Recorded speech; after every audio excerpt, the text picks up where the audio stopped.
Here we go, Ladies and gentlemen. Barflies. I thought you was going to let me do Take it. Ladies and gentlemen, boys and girls, children of all ages, the bar room proudly brings to you its best damn podcast in the world, the Ace. Oh, the Barfly Tailgate Show. You already know it's done by Fanalysts for Barflies and all the other Bears fans out there. We got a little rumor mill going crazy this week. Obviously, as you guys can see, we're missing our fearless leader, so someone had to step up to the plate, and I kind of cut Badge off there on that. I'm sorry about that. So we'll go around the room here and do our little intros, and you can go ahead and introduce yourself there, Badge. Yeah, what's up, everybody? Welcome to the Barfly Tailgate Show. Badge in the house. If you saw my Twitter, my Facebook this morning, you saw a little preview of the man cave. Maybe at some point I'll get a full video tour because you missed a couple of jerseys hanging on the wall and whatnot. So happy to be here, man. Looking forward to breaking down this roster position by position. And ready to freaking get going, fellas. Ready to do it, man. Heck yeah. And last but not least here, we've got Mike Schaefer, who we finally got in the intro. It took the whole season, but we got you in there, bro. What's up? It's good things come to those who wait. It's better late than never. All the cliches. It feels pretty good. I got goosebumps right now. I feel like I finally have arrived. I finally made it. Those shows, the last 4 months, preseason. So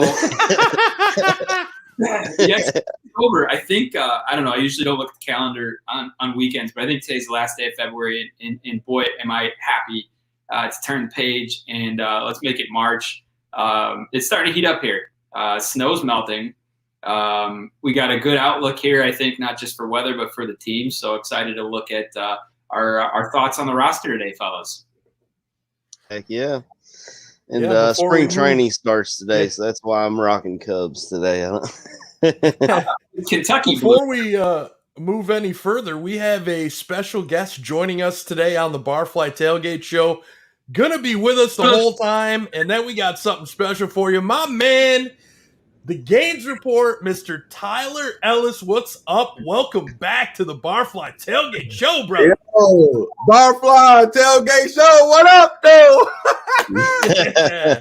The bad AC, my man Mike, my man Bobby Bonds, always in spirit. Yo, what's up, family? What's up, Ravi? What's up, Robbie? I see you, champ. Now I'm gonna talk to you straight all show, Robbie. But no, brother, thanks for having me on. Definitely appreciate the time you all been rocking it all season. Let's get to it, brother Batch. Yo, so I mean, first things first, we gotta talk about this Russell Wilson news. I'm sure it's been beaten like a dead horse on other podcasts as well. We're gonna beat it some more. Huh? But yeah, I'm gonna smack the shit out of that horse's ass because, dude, I mean, I wanted Watson. I want fucking Russell Wilson more than I want Deshaun Watson. Straight up, like, to me, I'm giving up any fucking player they want on the roster. I don't care who it is. Get this man in a Bears uniform and let him turn this offense into something that can be halfway decent. I mean, you look at the issues the Bears have had over the course of the last few seasons, offensive line-wise. It's been worse, believe it or not, in Seattle. And look what Russ has done. Yes, he has DK Metcalf and Tyler Lockett, but the run game isn't, Carson was banged up a little bit. I want to say they were relying on like a guy signed off the street, former player. I forget his name. It's escaping me right now. And then their old line. Carlos Hyde, right? Carlos Hyde. So I think he's coming to a better situation here. While yes, our O-line needs improvement, 100%. I totally agree with that. We're not as bad off as people think, and I forget who it was on ESPN that said it the other day. I mean, to me, it looks like a great fit for Russell Wilson to come here. I don't give a fuck what number he wears. I see people fucking wanting to unretire Nagurski's number. I don't give a fuck. Put 3 on him. I don't care. It doesn't matter. There's 50 fucking numbers retired here in Chicago, so eventually you knew something was going to fucking have to get unretired for somebody to wear. So what are your guys' thoughts? AC, I'll come to you first, man. Dude, what do you think about this? He's a top 3 quarterback. I mean, last year he was until about mid-season he was MVP. Everyone was talking about it, and that was with a bad O-line, like you said. Now he does have, in my opinion, the better wide receiver core out there with DK. I think DK is hard to match by anybody. And then Tyler Lockett, who's just insane. I don't know how he's so shifty, you know what I'm saying? But yeah, but I mean, he's a top 3 quarterback. You know what I'm saying? Who's above him? Maybe Brady, maybe Rodgers, the way he played last year, and then Russ is right there. You got to let Russ cook, and I don't care what it costs. Honestly, just like you said, Badge, you were all in with Watson. I'd be more in with Wilson, even though there's an age difference. I mean, this dude's a former Super Bowl champion. He's and from everything I've heard, the reason why the Bears are on his short list of places he would waive his no trade clause is because he wants a future in front office, and I guess he sees that in Chicago. Also, he can resurrect this offense that hasn't done anything in 2 decades. You know what I'm saying? So I love the idea, and I don't care what it would cost, honestly. Mike, what about you, man? Yeah, whatever it takes. I mean, same thing with Watson. Like, we've been dying for decades, the entire franchise history for something like this. There's 2 things to me that really stick out here, right? One is that he wants to come here. If you listen to us, if you listen to the fans, you'd think it would be crazy that any player would want to come to this town. We knocked the coach, we knocked the front office, we knocked the players, we knocked the weather, we knocked everything. And here you got Russell Wilson picks 4 teams.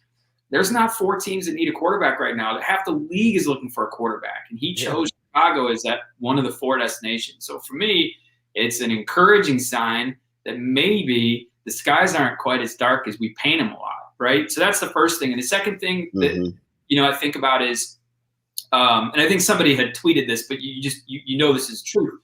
If Russ comes here, that's marketing, right? Other guys want to come. And somebody said, if Russ comes, he's going to bring a couple people. He's going to bring folks along. You're able to get guys to take less money than to play here. Yeah, dude. There's a ripple effect. Allen Robinson, we're going to talk about him today, right? Would Allen Robinson be willing to take a haircut less because Russ is his quarterback? Absolutely. So something like this not only resurrects a franchise and gives us what we've needed for so long, but it also gives us a positive sign that things are not as bad as we paint them out to be, and there's going to be a ripple effect. So this is a Ryan Pace, whatever it takes to get it done. We're on the list. If you don't get him, you lost. If he goes to Oakland, if he goes to Dallas, if he goes to New Orleans, there is no excuse for Ryan Pace to keep his job after this year. Yep. Gaines, man, jump in, brother. You're on mute, brother. Oh, yeah, we can't hear you, dude. I'm a professional. Mike had me over here about to yell earlier, and I didn't want to cut him off. I'm like, Mike is killing it. Woo! Dang, Mike. So first of all, that's dope. Russell Wilson, the fact that it's even an option. Are you kidding me? 40 touchdowns. 40 touchdowns, right. Over 40 touchdowns. We're talking about over 30 touchdowns the last 4 seasons, over 4,000 yards. Are we serious, right? Is this a conversation? Why is this a conversation? Yes, whatever it takes. Y'all was talking about multiple first-round picks for silly Carson Wentz. Like, no. You know what I'm saying? Like, Russell Wilson. We never said that. I don't want to say no, but I want to. And that's a point that Mike was making when he talked about the negativity of, like, the fans. And so, but this is why I love the Barroom Network and how we chop it up, because we have to understand our margins of losses haven't been that big. We're talking about games like this. By guessing real quick, maybe 6 games that we lost by 1 possession or least. You see what I'm saying? So we're not that far off. We just judge ourselves to the Packers so much. We just want to get over that hump. And so just because we don't have a quarterback that can shine like Aaron Rodgers, we just think we're trash. But the fact of the matter is we have capable pieces in different positions. It's hard to see us all come together. Those few times where it all comes together, what happens? We beat Tampa Bay. We just haven't consistently been all together, all 3 phases of the game. For the media, we are harder on ourselves than most people are. But that's Chicago for you. You see what I'm saying? But Russell Wilson, in a heartbeat, 2 first-round picks, he's proven. That's it. He's proven. Yo, I just see I'm sorry to cut you up, brother. I see Tommy Smalls is commenting here. Fuck the Packers. So funny story. So I'm helping my brother-in-law and my sister yesterday install a microwave, hangable microwave in the house. We go and pick up hibachi, and I'm sitting in the car outside. My brother-in-law is going in to get it. He's waiting outside due to the social distancing, whatever. And this dude walks in front of my car in a fucking Green Bay Packers shirt. So, Packers fans are dicks and they always run their mouth when they see fucking Bears fans. So I don't say nothing, but I have the window down. Well, my brother-in-law, new Bears fan, he's gotten into it, because I'm a Bears fan and he really enjoys the team and whatnot. So he's got a Bears hat on. So this guy walks past my brother-in-law. And my brother-in-law, he's a new fan. He don't really understand the rivalry. Guy goes, Bears suck. Out the car window, I yell, fuck the Pack. I thought for sure something was going to pop off. And my brother-in-law just was like, well, yeah, maybe this year. There's always next year. I was like, all right.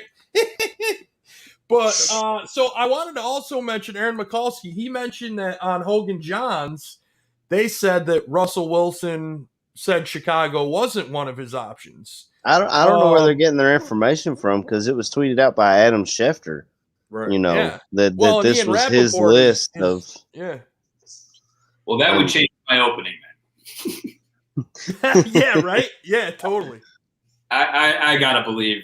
I don't think that's fake news. I mean, if it's leaking through Schefter, it's a real deal. I didn't hear that on Hogan Johns. I listened to those guys, too. I did not hear that. Yeah, I haven't listened to their latest pod. I'll probably check it out later today, but yeah, I hadn't heard that yet. Would they have that Schefter doesn't have? Like, that would, respectfully. Like, we would have heard it immediately, but his agent. And so, but that's exciting. But Mike, just to Mike real quick, I don't know if it should be that much pressure. If we can get him, let's go forward. But if he goes to Oakland, I'm upset, but I'm not that upset because he's out of the conference now. And so I get it. Let's go in on him. I'm with you. But if we don't and we end up with Mac Jones or one of these guys, I'm not really upset. If there's an opportunity. I hear you, but I mean, if we lose him to one of those 3 teams, that means we got outbid. Because he's already, it's not like, hey, he chose that, right? Mm-hmm. He's my 4. So it becomes a bidding war, and we need to put everything out on the table. And I got to believe that the first round picks from those teams, you think about it, right? Dallas, Vegas, New Orleans, maybe Dallas, their first round pick might be worth a little bit more than ours, but like whatever you got to do, Roquan, Jalen. I think Vegas would too, and plus they have Derek Carr that they can move with it. So that's the only. If it turns into a bidding war, that's what concerns me. Is that Vegas is never. I mean, they're never terrible. I guess sometimes they are, but they're never great. So you're getting a 1 to 15 pick probably. Maybe with Wilson that'll jump up into the 20s or something, but you get 3 of those and you get a Hall of Fame quarterback. I guess I don't want to put him in the Hall of Fame yet, but dude's insane though. You know what I'm saying? Yeah. Doesn't he have the approve it badge? Doesn't he? What he says, I will waive my no trade clause for only such and such. So they may say something, but doesn't he still have a little bit of leverage? Yeah, I mean, it's his no trade clause. To Mhm. me, it's the same with Watson. And I tweeted this the other day. The bottom line is it's not really up to the organization. It's up to the player and where they want to go and what that team's offering. Otherwise the guy's going to sit out all year. I mean, you've seen the news on Watson as well, where he has no intentions of ever playing for the Texans again, and they're not budging it. I see the comments in the chat about, they're not getting Wilson, they're not getting Watson, this, that, and the other thing. Guys, it's been 101 years. And what do we talk about? About maybe 2 or 3 fucking quarterbacks positively. We still talk about Sid Luckman being the best one we've ever had. Exactly. And the guy, I mean, I love that we have this history, but they didn't even have a forward pass when he freaking played. You know what I'm saying? You calling him the best quarterback in Bears history, and this is what he did: turn around and hand the ball off. Turn around and hand the ball off. Right. Come on, man. If you want a guy, you gotta swing, dude. It's baseball season. You gotta swing that freaking bat. Yep. And I see the O-line questions. I see the O-line comments too. Yes, the O-line isn't great, but there's things you can do to make it better.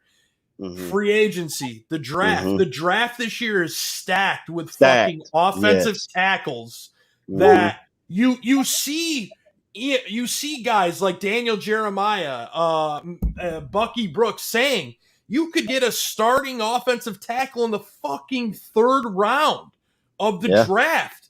It's fucking stacked, guys. Yes. I still got to believe that our offensive line is better than we make it out to be, because Russell is leaving Seattle for that reason. So why would we be on his list if he didn't believe it, right? Aldo said, hold on, let me find some tape here. Sid Luckman throwing the ball. That's the first season Aldo had his tickets. Hey. I'm not gonna let you slander Sid's name like that, AC.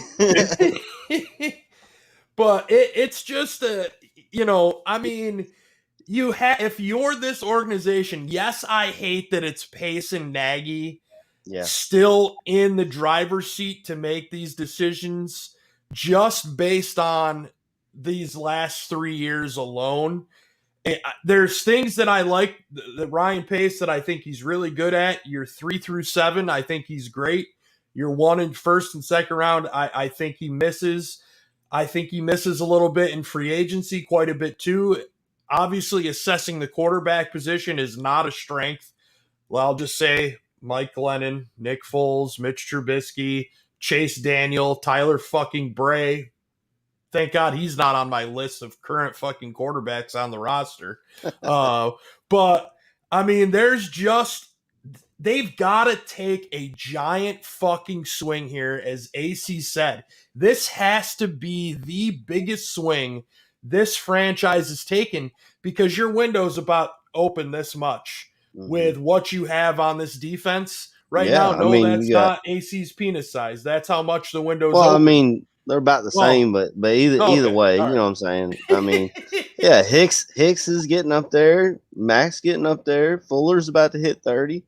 We've got to take advantage of this defense while we can. Now, unfortunately, we might lose some of those pieces in said trade, but I mean, you can't not have a quarterback. We've seen how many years have we been Bears fans?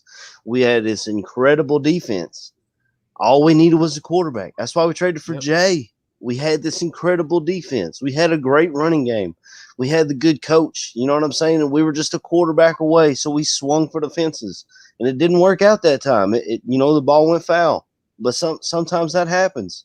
Sometimes you hit a home run. And Russell Wilson, you to look me, at that era with Cutler when he had Jeffrey and Marshall. You had Forte still running the ball. But then what happened? You had fucking Mel Tucker as your defensive coordinator, and you fucking were giving up 50 points a game to fucking everybody you played. So now you've got the defense. It's you have to take that swing, fellas. And we're going to get into, the roster here. We're going to break it down position by position, show you guys exactly who's left under contract on the roster. And then we'll look at, our impending free agents and whatnot and go from there. I mean, these are things that this team had a chance to be good, but they had no goddamn defense, and that was the shitty part. And Cutler got killed, quite a bit too. Hey, I love those white on white uniforms though. I wish they'd bring that. Oh shit heck back. yeah! I saw somebody talking to Akeem Hicks the other day, trying to get him to do the white on white, and he's like, "Oh, mine, that orange." I hate that orange. All right, so let's get into this roster and these current players under contract, and we're gonna go right first to the quarterback here. And the only quarterback on the roster right now is Nick Foles. Mitchell Trubisky, his 5th-year option was not picked up, so he is a free agent. Tyler Bray, thank fucking God, this guy still isn't under contract. Now, I'm pretty sure they'll probably fucking re-sign him because he's cheap and he'll be a camp arm, but hopefully I'm wrong. So right at this point, the only guy we've got to look at this position is a guy who, quite frankly, underperformed.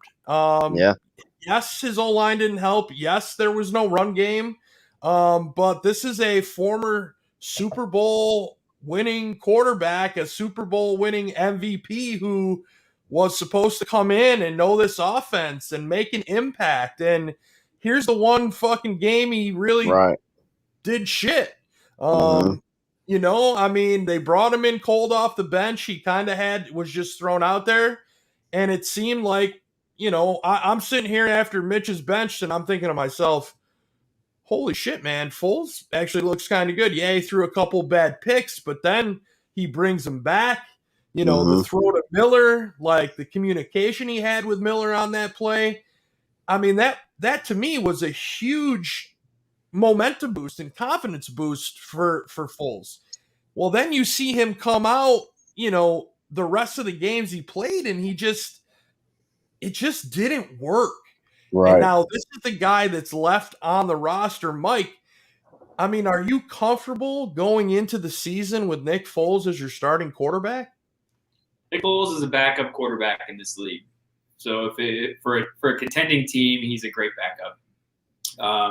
I think he also fits in this league as a starter for a team that is at the bottom of the pack, that has no chance to win, but wants to develop somebody that's young, or maybe just drafted a quarterback. So if we start week 1, Nick Foles is our starter, and we don't have a rookie that we believe can take the reins within the first 6 weeks of the season, we're in trouble, boys. I absolutely believe that everything we heard about Ryan Pace and Matt Nagy wanting to make a splash, there's no chance that we're not going to either make a trade or do something in free agency that either makes Nick Foles our backup or gets rid of him off the roster completely. I really don't. It was awesome to see him come in that Atlanta game. That's his role. He should be that guy that comes in. Starters having a rough game, he comes in, kind of change the pace a little bit. But the way he struggled in the pocket, I think things could be a little bit better, slightly, with the fortified line we saw towards the end of the season.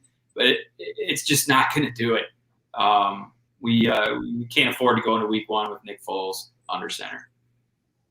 Yeah, I hear what you're saying, Mike. I feel like a big issue with Nick Foles was the way the O-line played when he was in. Remember, we didn't get it figured out until – now part of that could have been Mitch being able to escape. Nick Foles couldn't escape a wet paper bag. So that helps your offensive line out. But Nick Foles is good if he's got everything right around him. We saw him in Philadelphia when they had the weapons around him. They had a great offensive line in front of them, a good running game. The play calling, I guess, was good. It's the same offense as this is. So, So how did it not work here? I don't freaking know. But I mean, look at him. The guy, he snaps the ball and he's surrounded. Nobody can play like that. We saw Patrick Mahomes not be able to do that in the Super Bowl. Yeah. Now, is he the future? Absolutely not. He is not the future. But if I'm talking about a bridge quarterback that we can, I'm a Mac Jones guy. If he doesn't fall to us at 20, if you got to jump the Patriots or somebody like that to go get Mac Jones, I think that's who you need to. That's what you need to do to have a future. But if you're talking a bridge quarterback, I think Nick Foles is better than anything else that's out there that's available as far as free agents or now obviously if you trade for Wilson or Watson, those are the only two other options to me. I feel like Foles is okay. I mean, a lot of people shit on him and say he sucked and this and that, but I feel like, I mean, he gets Tariq Cohen back too. If you just watch that Atlanta tape, he had Tariq Cohen looking pretty freaking good. What do you think, Gaines? I know you're a Mitch guy. Touche. I am a Mitch guy. but for the sake of the conversation, I agree with Mike's sentiment. Number one, if Nick Foles is our starter and there is no young rookie coming in eventually, then we are in trouble. But gentlemen, we have to remember the most important thing. Without vision, the people perish. Like at the end of the day, it doesn't matter who's back there if the leadership doesn't have the right play calls, the right system in place. And so we look at the O-line. Nick Foles, you got to give him credit. Like anybody who he did what Carson Wentz couldn't do for his own team. Carson Wentz was drafted #1 overall, $100 million, all of that. And so much respect for Nick Foles for what he's done in the league. He's been able to come in on a high pressure situation and deliver on the biggest stage twice. Mm-hmm. And so at the end of the day, much respect. Is he the future for the Bears? No. But I respect the man's, he's a fighter, bro. And at the end of the day, who's going to call the freaking plays? We could talk quarterbacks. Y'all was talking about Russell Wilson. I was listening to everybody talk. But at the end of the day, bro, sorry. How much is Matt Nagy going to be involved? I don't want to get off into tangents. But at the end of the day, all these quarterback moves, fellas, don't get caught up in the nonsense. The focus is Matt Nagy, these guys are fighting for their jobs. At the end of the day, my faith in the Bears for this season, which sucks like a lame duck season, is based on the fact that what is Nagy and Pace going to do to save their job? Are they going to create something that the GM has to give them time to do as in a development guy, or put all their baskets into a big swing? And so are you going to feed us for a big solution, or build us some architect for a long-term success like a Mac Jones? Or are we going to go all in on our veteran? And so if we go over Nick Foles, we're in trouble. But is it Nick Foles with 3 new brand offensive linemen that have our quality? There's a difference in that. Like, do we have some linebacker? Is there linebacker depth now? Is it like there's more to it than just the quarterback for all the things put together? Because at the end of the day, Russell Wilson was drafted in the 3rd round. So we about to give up everything for him, but he was drafted he was a 3rd round pick. And so, like, at the end of the day, how did Russell Wilson become good? Bad thing you talked about it the other day. He had Marshawn Lynch. He guided him through his first half of the season. So we're gonna either develop our own guys or keep paying high price for other people. But it all goes back to the leadership. We could talk all we want to talk, and we're gonna talk about the roster. But if Matt Nagy ego ain't right, the rest don't matter. Is it the laser show? How big of a difference? First off, I can't watch that clip of Matt Nagy in that press conference anymore without laughing my ass off because of Robbie's comment, or Clover's, I forget who it was, about that oversized suit coat that he got from the thrift store. It's priceless to me. But, so Badge, I guess question for you. Nick Foles did not benefit from Bill Lazor calling plays, nor did he benefit from the revamped line because Mustafa didn't play until that Green Bay game that Mitch started. Now, we don't know how involved Matt Nagy was in play calling and all that kind of stuff, but what do you think? Do you think Nick Foles under center with a revamped line, with Bill Lazor calling plays. How much of a difference does that make? And is he a viable first starter for us? I don't think he is. I said last offseason, when there was talk of him coming here, that I didn't think he should be the starter. I think you had to take one last swing with Mitch to see if he was somebody who was going to finally figure it out. After 2.5 games, Matt Nagy thought it was enough and went to him. And I don't think. You saw a comment in the chat. Foles is a statue. He is. He can't move. Any sort of pressure in the pocket, he's done. And you saw the difference with a mobile quarterback, when Mitch came back into the starting lineup. Now, I think Bill Lazor had a hand in that, but do you see Nick Foles booting out to his weak side and being able to outrun a fast outside linebacker? No, I don't think, even with a better O-line and Lazor calling plays and rollouts and things like that for Foles. No, I don't think he is. I think Foles, to me, if the Bears do make some sort of move at the quarterback position, to me, Foles is going to be part of that deal. And I don't think he stays on this roster. I think they trade for, if it is a trade, or the only other option I think is Dak Prescott, and I don't really see him spending that kind of money. Right. $40 million a year for this guy. I love Dak, but to me, he's had Ezekiel Elliott that's taken a lot of pressure off of him. And he's done a little bit, but I don't know. I don't. Lazor. We don't have any idea how much of the plays being called were Lazor and how much were Nagy.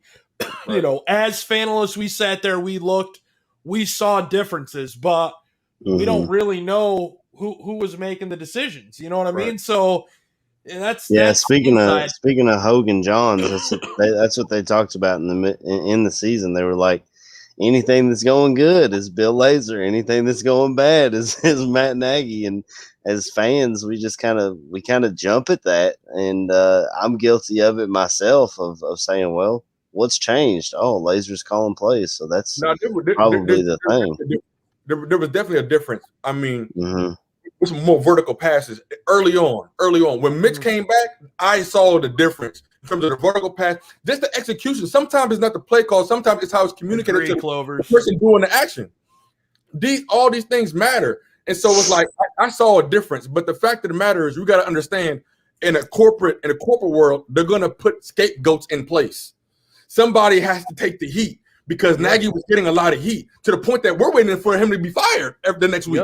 Like, how this can continue? This is like, what is this? This is like cruel and unusual. This is like complete negligence in the medical field. I'll get you fired real quick. And so you can't continue to put this product on the field. We're paying money. We're going through hard times with this Corona thing, and we got to watch this too. Come on, man. Give us something, dude. And when you saw stuck at home in quarantine, and now we got terrible football.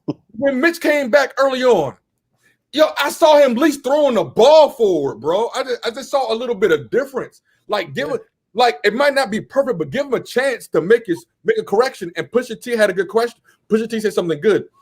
He said, when did that was his answer. When did Lazor become an expert? He's not an expert. It was something different. We had to do something different. And will it change who's going to dump these guys? They're not Pusha T, because Ryan Pace is basing his rest of his career on Matt Nagy. And Nagy is now, we're at the mercy of these guys' jobs. If Matt Nagy and Ryan Pace want to get fired, we're about to find out. And I'm gonna tell you something. If we trade for a quarterback, I'll be shocked, because I feel like we're giving too much. I think that the thing that shocks me more than anything, guys, is the fact that they didn't put somebody in between Pace and Phillips with a football mind. Because at least if they had done that, then you could sit here and say, okay, you know what? They recognize that Pace hasn't made some good decisions, but let's put somebody with a football mind in between him and Ted. So he's actually got somebody to collaborate with related to this position. Because clearly him and Nagy collaborate, and those collaborations so far haven't really amounted to shit. Nagy's saying, hey, go get me guys that have played in this offense, and clearly they haven't worked. So what does that mean? What does that mean? What is this offense? When did Matt Nagy become a freaking expert? Like, what are we talking about? Yeah. He's a rookie head coach still. He's on their first rookie head coaching deal. Sometimes we keep giving offensive coordinators, oh, that guy had a great defense all this year. He should be the next head coach. We put people into these positions when they were just a good coordinator. Yeah. There's a difference between being good at calling plays and being a leader of men. There's a difference. Mm-hmm. And so a guy controls a good offense. Things change when he goes from talking to a group of 11 to a group of 53. Yeah. Now, well, the thing about Nagy, though, I feel like Nagy is a leader of men. And we didn't have that. We had the exact opposite with Mark Trestman. He had a good play calling. He had a good offensive system, but he was not a leader, and that's why he failed. So then they brought in the leader, but he only had 6 games of play calling in Kansas City, where Andy Reid wasn't actually holding the reins, so. And what did he do in that in one of those games? In the game they lost, he stopped fucking running the ball with the lead. Yeah. Well, Andy Reid does it too. Andy Reid's been coaching for over 20 years, and we saw it in the Super Bowl. He wasn't ahead, but he didn't run the ball when the game was close. He put everything on his quarterback's shoulders. His O-line crumbled because they were missing both their tackles. And the next thing you know, Tom Brady just doing Tom Brady. You know what I'm saying? He was doing Tom Brady things. I agree with Clover's guys in the chat. Clover says, that's what I'm saying. Bring in a special consultant only to analyze our quarterback problem. That's what you need. Peyton Manning would be a perfect guy to bring in. You got a whole line of DNA to back up his football knowledge. But, he'd be the perfect fit for that role. President of football operations, oversee Ryan Pace, and to have somebody that was so good at that quarterback position. That is what this organization needs more than anything else. And I think he'd be the perfect fit for it. But to Matt Nagy, my thing with Matt Nagy is if he doesn't make it in this town, it has nothing to do with him being a bad head coach. It has nothing to do with his leadership skills. It has nothing to do with his culture building. It's his stubbornness. His stubbornness is what's going to do him in. That's his fatal flaw. He's got to recognize when it's time. A lot of head coaches have that flaw. Absolutely. Right. And you know what? It makes sense. These guys are type A. They're leaders, right? There's got to be some ego involved. Otherwise, you don't get to where you are. But he's got to recognize it. If he wants to be good in his career, I'm sure he will be. Whether it's in Chicago or he leaves and says, you know what, this is what happened. He might be a great coach, and if he leaves or if he's fired, it will be because of his unwillingness, right? To change, his stubbornness. Agreed. Mm-hmm. Well, I think we probably killed the quarterback position. Yeah. But that's okay. So, that's what we wanted to get into. So let's move on, guys, to the one position where, I feel okay with, and that's the running back position. You've got Tariq Cohen coming back off an ACL injury, obviously. David Montgomery, Ryan Nall, he was just recently re-signed, I think it was Thursday, and Artavius Pierce, who I didn't think got enough action last year. I would have liked to have seen more of him. I feel pretty comfortable at the running back position right now. Do you still consider Cordarrelle Patterson a running back, or is he a wide receiver? Because on their roster, he's still listed as a wide receiver. So, Mike, I'm going to come to you first. Well, on Cordarrelle, I believe he's a running back, so I'd put him in that camp. But I mentioned it last week. He's a guy I'm just not sure he's going to be worth the money, and we don't know yet. I mean, he's the biggest cheerleader we got, right? He is the promoter, the PR guy, so recruiter, willing to take a little bit less to stay because clearly he loves Chicago. But if he's going to want money, like top special team, number one special team player in the league money, I don't know that it makes the most amount of sense to move money that way because Why not? Man, we are up against the cap. We are in cap hell. We have so many holes to fill. Bro, are we trying to win the Super Bowl? Are we trying to win? Are we trying to play it safe? Are we trying to win the Super Bowl? Why are we going to get rid of the guy who won Super Bowl? But I feel you. I feel you. We got a lot of guys to pay. Yeah, we do. Look, I'm not saying I don't like him. I want him. I just don't know what's he going to command. And do the Bears have a little bit of knowing that he loves it here? Knowing he might give us a hometown discount for that. He's already making shirts that says, "How about them Bears?" So yeah, man, he ain't going. Obviously, he likes it here. Yeah. So if that's the case, if we can get him, on a team friendly deal, I'm all for it. Outside of him, I mean, I think we're covered here. I mean, running back, just getting Tariq back is going to be like we acquired somebody, right? Well, we gotta hope. We gotta hope Tariq returns to form as far as having his speed where Tariq is used to having his speed, and we got to get him going this way, not that way. You remember? I think he did pretty well last year, but the year before he was real bad about going east west, east west, east west. I think Phil Atoshin used to be on the network. He talked about. I think he calls this guy Mr. East West because that's what he loves to do is to go this way and then that way and this way and that way, and you got to get him going forward. I like Cohen. I love Montgomery. I think Montgomery's. If we can't re-sign Allen Robinson, Montgomery is easily the best player we have on offense. Ryan Nall, I guess they re-signed him for to play special teams, I guess, a special teams player. And just like you said, Badge, Artavis Pierce, I didn't feel like got as many chances as he should have got last year with Cohen being hurt. Now, David Montgomery was rolling, so I guess they just stuck with the hot hand.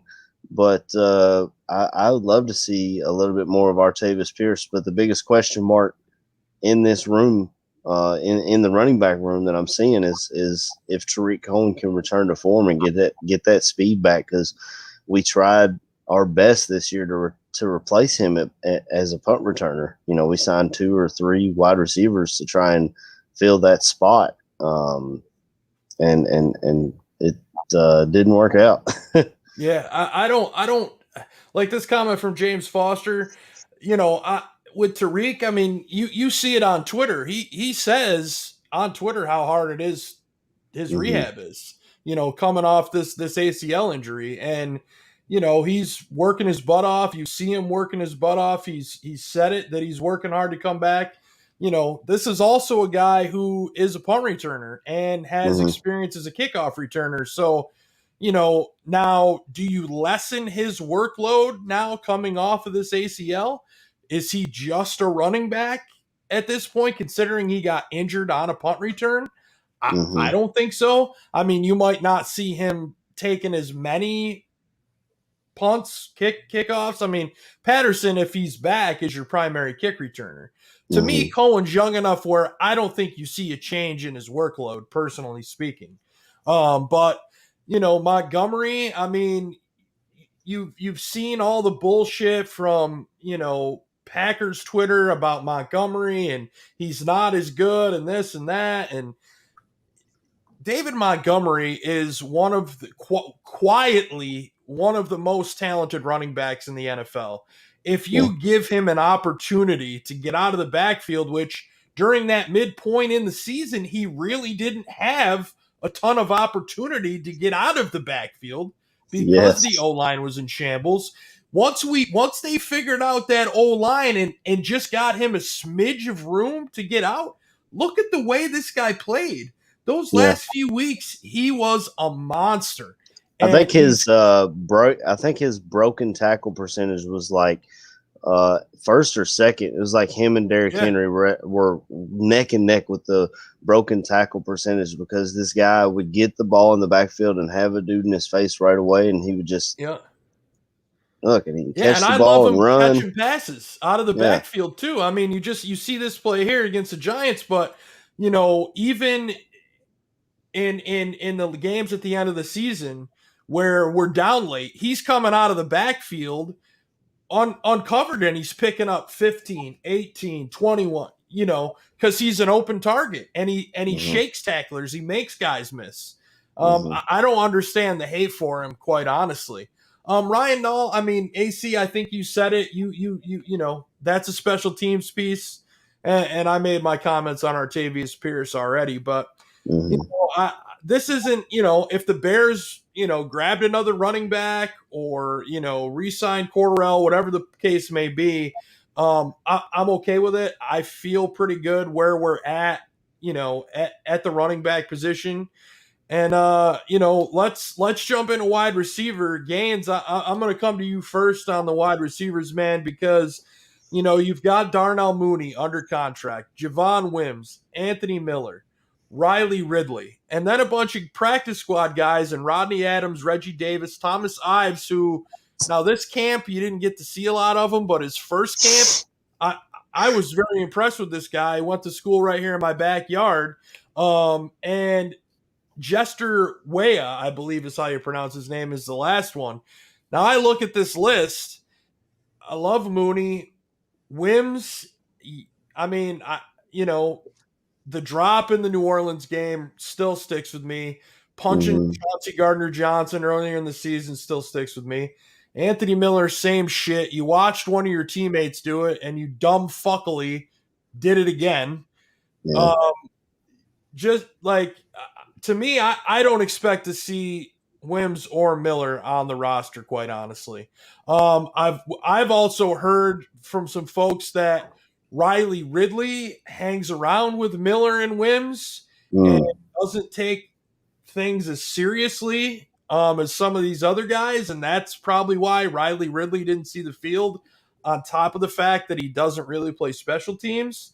So I really hope that if Wims and Miller are gone, Ridley figures out his shit and can be a contributor.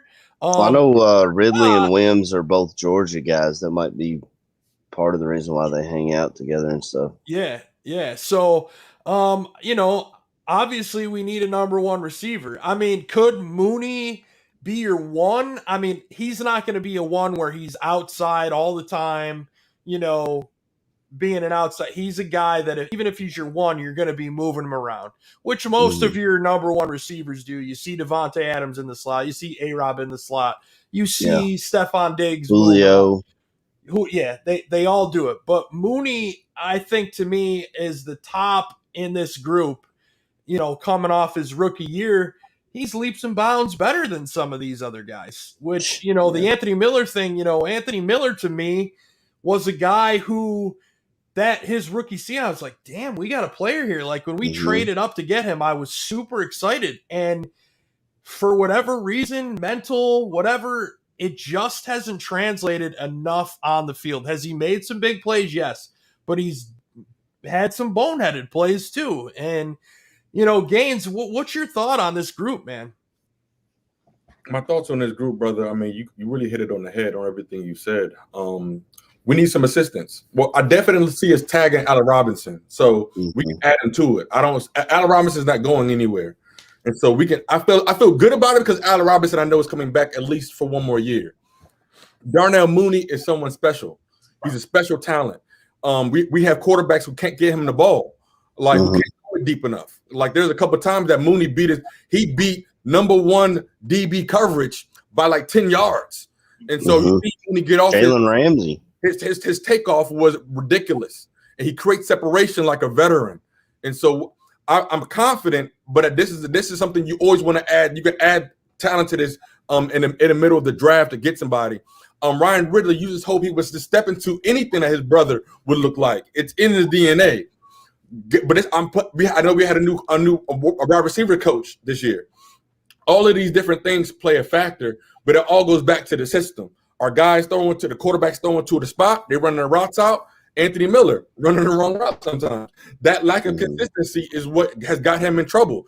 You would love to see him, but at the same time, I want to go bring up Cordell Patterson real quick, because you talk about a guy 6'3", 6'4", who's fast enough to play the slot. That's a dangerous asset to have in a slot. A guy that's physical, that you can start in a running back position and then flex him outside. It just creates confusion on the defensive side. And so, how do I feel about the group? I feel like a B- about it, but I'm grateful about Allen Robinson, who's top 5 wide receiver in the league. Darnell Mooney with the right quarterback, he would have tore up. Like, imagine Darnell Mooney with the Pittsburgh Steelers with like that type of system. He would have went off. So we get a quarterback, bro. So I'm excited about the group, but there's more. 4,000 clovers. We could definitely add another piece to the puzzle. Yeah, you know, I saw AC's eyes light up when Clovers mentioned Mac Jones there, but that's it. Right? Like, you just the best deep ball in college football. I mean, no question about it. And Badge, your point about Riley Ridley hanging out with Wims and Miller makes a ton of sense. I mean, he's been our guy in the milk carton all season.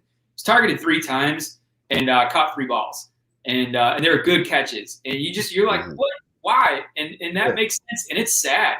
That's really sad, because there is a good possibility that if Wims is gone, Miller's gone, and Ridley's kind of in this like doesn't know what he's doing territory, that's wasted opportunity, you know. And those are picks that I think Ryan Pace did a good job of finding guys, you know, in the later rounds. Maybe not so much Miller because he traded up for him, but now you've got to use your draft capital to find a new receiver. I don't know that they're going to have the money to pay a top-tier free agent, especially if we're going to re-sign or tag A-Rob. So, you know, it just kind of puts the organization in a really tough spot. And when it's character, there's no excuse for it. So you sort of hope that Riley Ridley starts to hang around with Darnell Mooney a little bit. Darnell Mooney is a gym rat, good, solid character, and you hope that he starts to take cues from him, because this could be a really solid core of guys if they just put their head down and take care of business and not let the peripherals get in their way. Yeah, dude, Darnell Mooney bought a jugs machine and was in a hotel in the hallway catching. Yeah. That's my guy. That's my kind of shit right there. Dedication, man. Yeah. The Bears should put Riley's locker stall right next to Darnell Mooney. They should be rooming whenever they got a room, training camp, whatever the case may be. Follow this guy's lead, and we'll be all right. Yeah. Hey, you guys know how I feel about Darnell. I went and got his jersey, all right, after a rookie season. So I love Darnell Mooney. I'm hoping we can tag AR. And I think Pusha T touched on it in the chat. Patterson, when I didn't want to cut you off as you were going on your talking about Patterson there, Gaines, but I saw him here at Tennessee, and I've seen him throughout the league. He's never had this extensive route running tree, and he's never been one to hit those cuts. And I mean, he can hit those cuts when he's got the ball in his hand, but for whatever reason, when you see him running a route without the ball in his hand, and I'm just a fanalist, I'm no tape expert, and I never claim to be, but his routes just don't look as crisp as someone who has always played wide receiver. He's always been a guy who I feel like has been more athletic than everyone else on the field, so he used that, and that got him all the way to the league. It got him to a first-round pick, but I don't know if he has the route running skills to be a slot receiver all the time. Hey, yo, at the end of the day, CP, hey, bro, score touchdowns. I don't care about all the bro. Get to the end zone. You can run all the cute routes you want, but if we ain't scoring touchdowns, it don't matter. And what was the problem with the Bears offense? We weren't scoring freaking touchdowns when it mattered, okay? So at the end of the day, calm down. Get the ball to the right guy to get the ball in the end zone. CP makes people miss. End of story.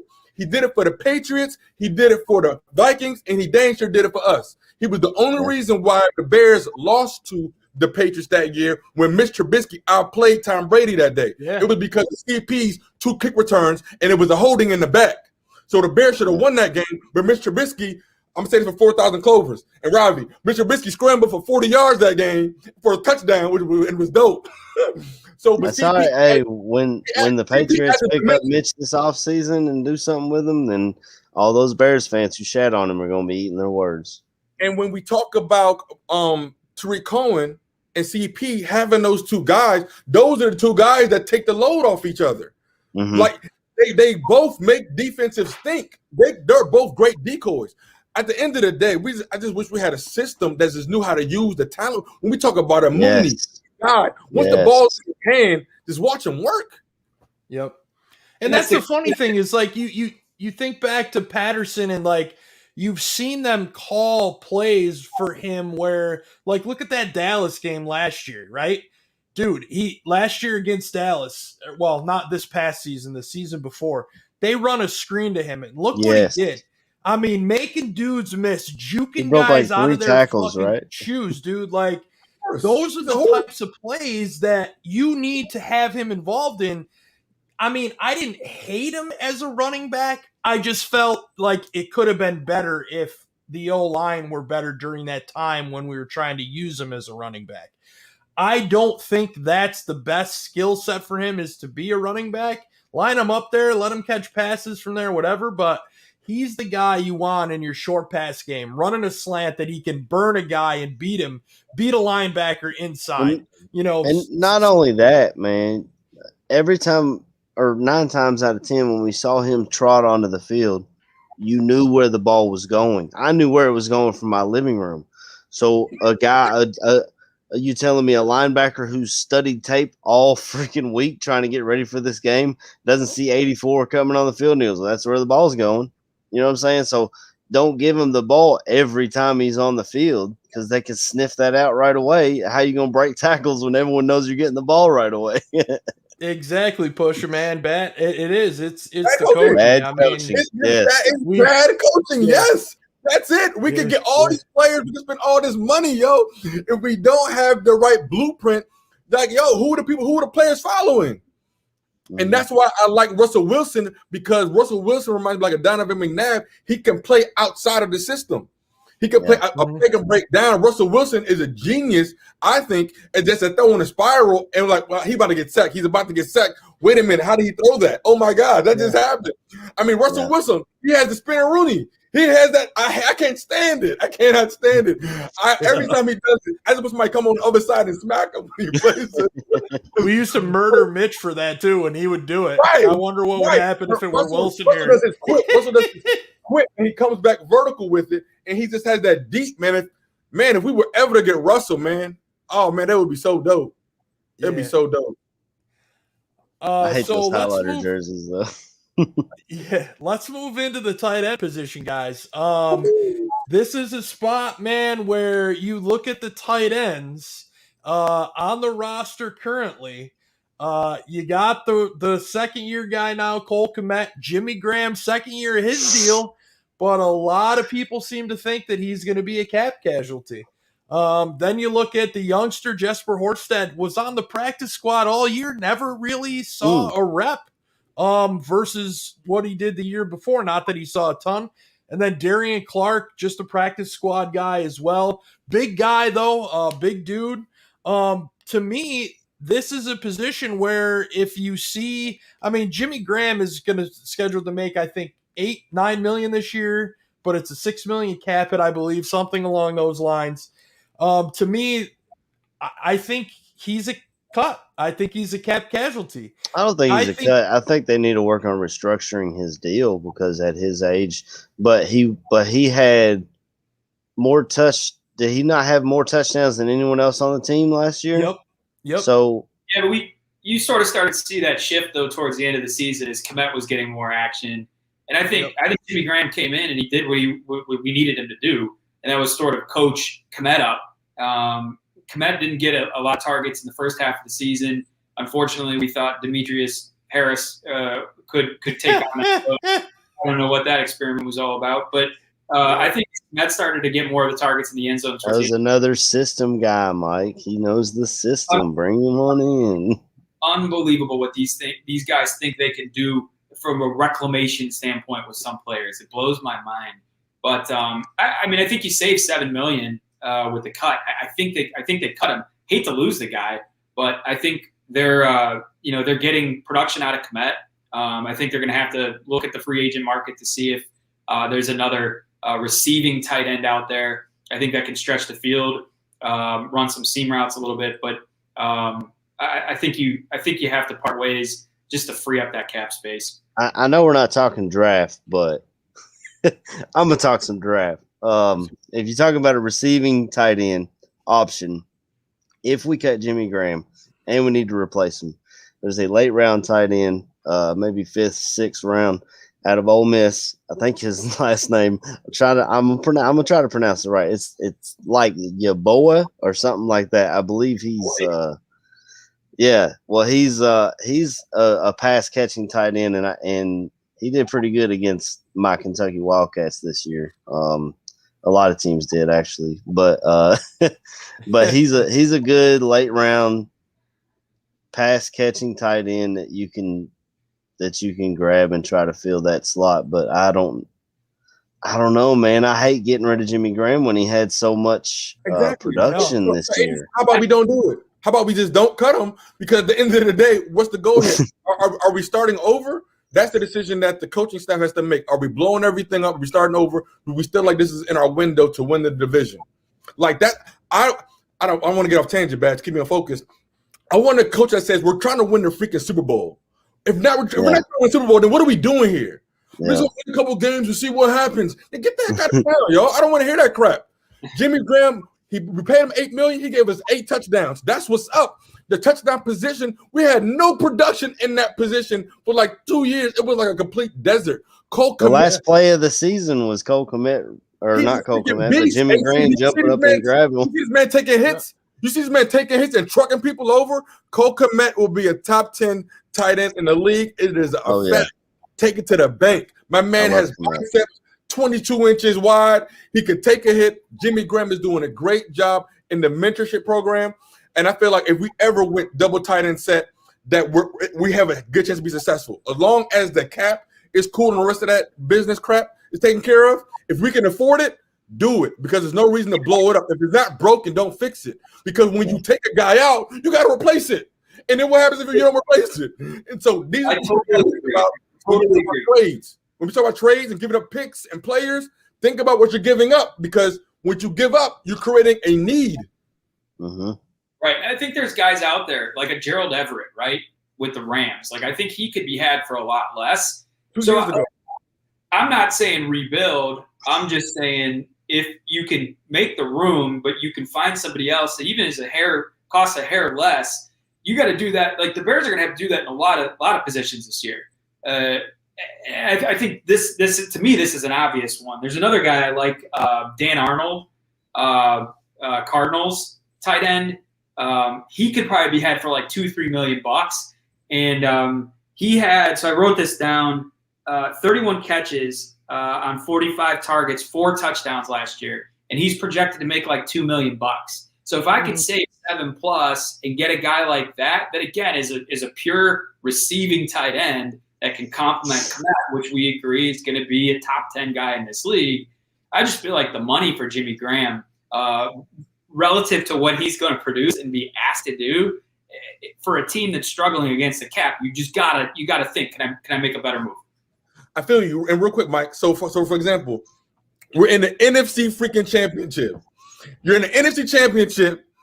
Kmet got hurt. We're gonna bring in your guy, your man's in them for $2 million.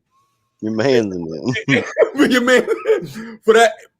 In that moment, we made a good business decision by saving some money in the bank, so we don't get foreclosure on the stadium. So we don't own. But it's about those moments, bro. Are we preparing for like those moments in the playoffs where a veteran can show up? You see what I'm saying? Yeah, but what if that move enabled you to pay somebody like Allen Robinson that scores a game-winning touchdown in that game? But we're going based off what we know so far. If Robinson is going to be had for a franchise tag no matter what, and no other team believed in Jimmy Graham like we did, we overpaid everybody else. I'm just saying. All I'm saying, is you look at dollars and you look at what somebody's going to be asked to do or what their production expectation is going to be. And in that conversation, sometimes, not all the time, but sometimes you have to make a hard call like that. Maybe it frees up space for somebody else that's going to make that impactful play. That's all I'm saying. And I'm not saying he needs to be cut. I'm saying if there's a viable option out there, they got to consider it. Absolutely. Because of the cap situation we're in. That's all I'm saying. I place a $2 million plus value on brotherhood and fellowship. So the fact that the relationship, did you hear Yes. the NBC special about what Cole Kmet, when they played his special about what Jimmy Graham said about Cole Kmet and their relationship? Those things are like they get lost in this freaking business, bro. And I just feel like there needs to be a value placed onto that. We trade these guys around and we do all these things, but there's relationship forms here. And I just feel like these things need to be talked about and magnified more. It can't just come up when the guy has alcohol abuse. They can't just come up when the freaking world says something's wrong. But I feel like when you have a good thing going and these guys are building something together, why not keep that together? Yeah, no, man. I mean, Jimmy Graham was our Walter Payton nominee too this year, right? So a lot of good things off the football field. In the same conversation where I'm talking about Ridley and Wims and Miller, like that, you're right on point because that's what gets magnified, the negatives. But when you got positives, you want to keep that around. It's worth something. All right, I'm back on the Jimmy Graham chain. I'm glad you brought that up, Gaines, because that was going to be my next point. Was that interview and the brotherhood that they have with each other? It's you can't replace that. And they said, even if Jimmy's not here next year, we'll still text and talk and stuff. But I mean, it's not the same. Y'all know how it is. I got Army buddies that I talk and text and send Facebook messages, but it's not the same as being in the shit with them. You know what I'm saying? Right. I know exactly what you mean, bro. I know exactly what you mean. So we'll get into the offensive line here. I feel like we don't even really need to touch on it because we know what we've been talking about it since fucking last year. So we know what the problems are. Here's the names. We know Massey's gone. Fucking everybody wants to cut Leno post June 1st because it saves money, even though he's really not that bad. James Daniels will be healthy. Cody Whitehair will be healthy. Sam Mustipher is probably going to start at center.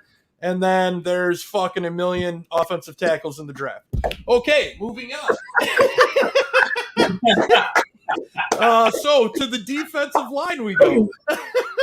This is a spot where I think a lot of people are overlooking. And as you look right now, under contract, it's Akeem Nicks, Eddie Goldman. Oh shit! You're right. I forgot about Bilal. I was like, "Oh God, what did I not know?" Dude, that's my bad. I forgot about Bilal Nichols. So you've got Akeem Nicks, Eddie Goldman, who opted out last year, LaCale London, and Bilal Nichols. Now Akeem is a guy who, dude, he's due to make $12 million. They can save $10 million by cutting him. I think he's a extension. Personally speaking, I think they extend him. They turn that salary into a signing bonus, and he's here for another 2 to 3 years, and hopefully winning multiple Super Bowls in that time. To me, you've got this is a position of need now. Now, you have options that were players on your roster in Roy Robertson-Harris, Brett Urban, John Jenkins. They brought John Jenkins back. I feel like at different times, all three of those guys, played pretty good ball. I thought Brett Urban and John Jenkins, and I've thought this since, Jenkins was here the first time, is great. That extra piece. Now hopefully with Eddie Goldman coming back, you can put Bilal back at his natural defensive end position. Although dude balled out last year, I thought, especially towards the end of the season, he really played really well. And is a guy that I feel awful that I forgot to freaking put his name on here because I love this kid. I really think he's a piece that could stick around on this defense for a long time. I would like to see a Brett Urban back, a John Jenkins back. Obviously, money's a concern. You know, RRH, I'm not as big of a fan of as a lot of other people. To me, a guy that's 6'7", 300 and some odd pounds should be dominating fucking any offensive lineman he faces, not a fourth string center in a preseason game. That's just my personal take on Roy Robertson Harris. I think he's a flash player where you see him once, twice a game make a good play, but then he's either not on the field or just doesn't impact much from there. That's just my personal take on him. I would rather see run defenders like Brent Urban and John Jenkins back, to take his place. Just in my personal opinion. Akeem to me is the guy who is the vocal leader, the spiritual leader, the guy that, is in charge of this whole team. While defensively, it's probably Danny Trevathan, who's the guy on the defense. Akeem's the team guy. And to me, that's a guy I think you want to keep around for at least 2 to 3 more years. Guys, whoever wants to go take it away. I mean, you knocked it out of the park, Badge. Akeem Hicks, he's the heart and soul. He's my favorite player on this team. And for a long time, it was Danny Trevathan just because he came here to Kentucky. But Akeem Hicks has surpassed Danny Trevathan for me. I mean, the way the guy just shows up and he's a literal bear playing for the Bears. The man's a monster. Look at this dude. Yeah, he's a guy I would love to have on the show. Akeem, if you're ever baby. Akeem, if you're listening, I'd love to have you on the show, brother. but he's and you said save $10 million, I think, and he's a team guy. So I see him taking a hometown discount, and I see him, restructure whatever he's got to do to get it done because he knows he's a part to the pie. You know what I'm saying? He's not a guy who's like, I need my $20 million. You know what I'm saying? Eddie Goldman coming back. Man, we missed him last year. And look how many times we were gashed in the run game, especially at the start of the year, because Bilal Nichols had never played the position before. He was learning on the fly. So having him back is going to be exponential, and just like you said, Bilal Nichols, when I saw the names pop up and I didn't see him, I thought I missed something and it freaked me out. I was like, I don't know how we need a DN. So I'd love to have him back. Love to have him back in his position. And with those 3 guys, it tells me that you only need depth position. So it's so you don't have to go out and grab a free agent. You don't have to use a high draft pick on your D line. You can grab, lower level. I love Brent Urban. I'd love to have him back, playing the air guitar. I get down on the air guitar. But I don't know what he's going to cost. And that's how I feel about the D line. I agree with both you guys. I think you guys both hit the nail on the head. Missing Eddie Goldman, Brent Urban was the guy that really stepped in, was excellent against the run. So if you can bring him back, if you can afford to bring him back, he'd be a great depth guy. Another guy we haven't really talked about, Mario Edwards. He's going to be. Oh God, yes. Well, I'm worried about he's got some off the field issues that are coming up. Yep, and that's what we're talking about here, right? We're going to value Hicks, and maybe Edwards becomes a casualty to that. He's a great player. I think he's a good depth guy. I agree that Roy Rob's gone. He's overrated. He's probably going to command a lot more money than we can really afford for a depth guy. Jenkins, if he can re-sign him. I feel like the Bears will probably address this either late in the draft or look for some undrafted, free agents. But they've got a great core, man. Those front 3 that are going to come back in Nichols and Goldman and Hicks, I mean, that is a scary group of dudes to line up against. So you hope that they can bring back a Brent Urban. I love the guy. He's a great culture guy, great guy for the city. Like just following his wife's tweets is great, right? So having that team on the Bears is a nice addition. But this is certainly not a position group on this team that we need to be worried about. Yeah, man. So let's move into inside linebackers.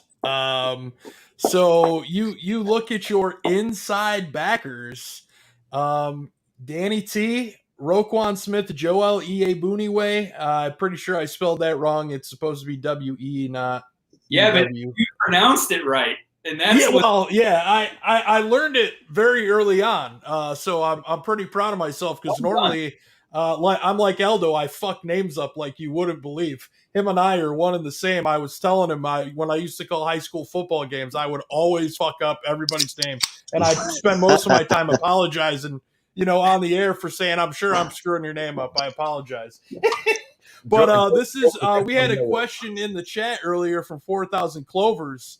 Asking, what we thought, what we were going to get out of Danny T this year. Like, if we thought he had one last kind of good run season in him.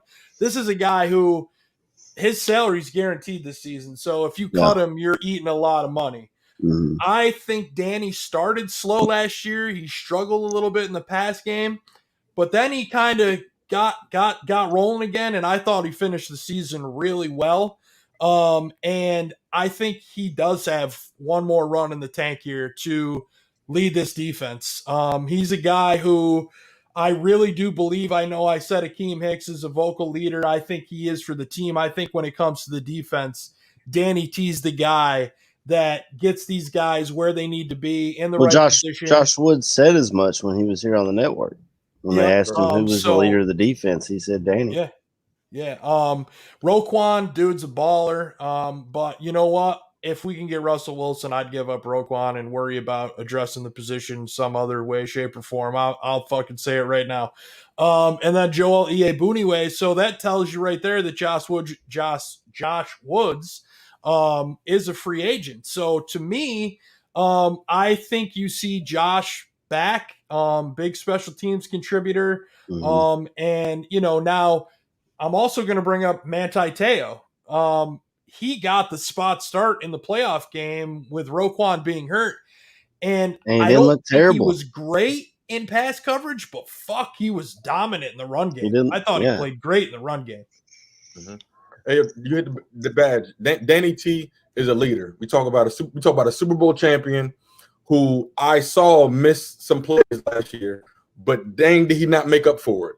I mean, he is really all heart and hustle. He puts his body on the line all the time. And when he has an injury, it's like he has an injury from like going all out with his arms and stuff. And so I love Danny T, especially in the run game in terms of filling holes. Roquan Smith is close to irreplaceable for me.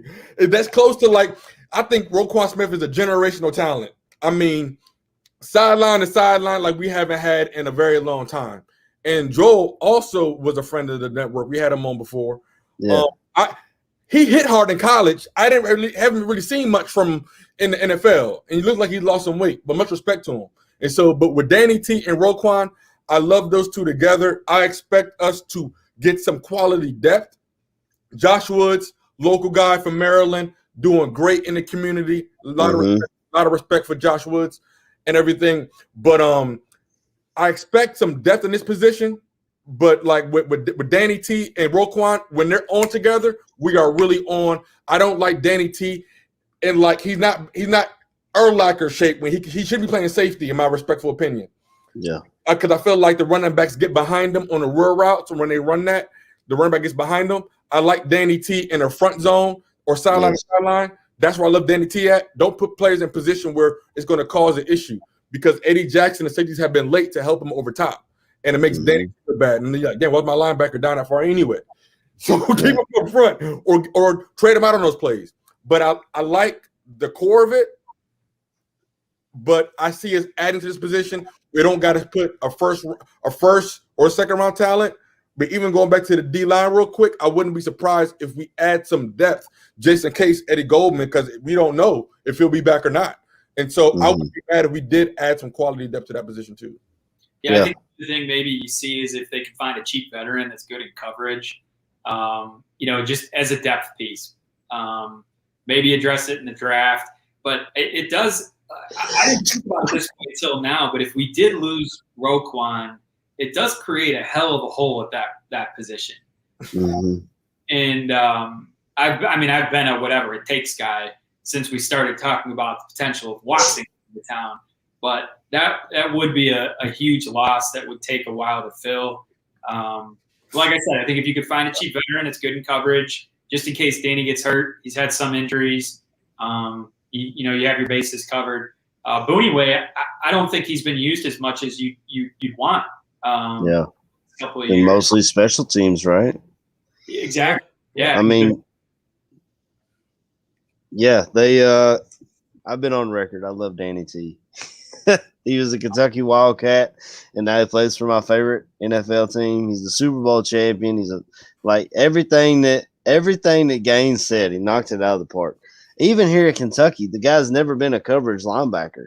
He's been a tackling machine. That's all he does is get tackles. That's all he does is freaking hit people, and he loves what he does. And I hate to see his speed and stuff declining on him.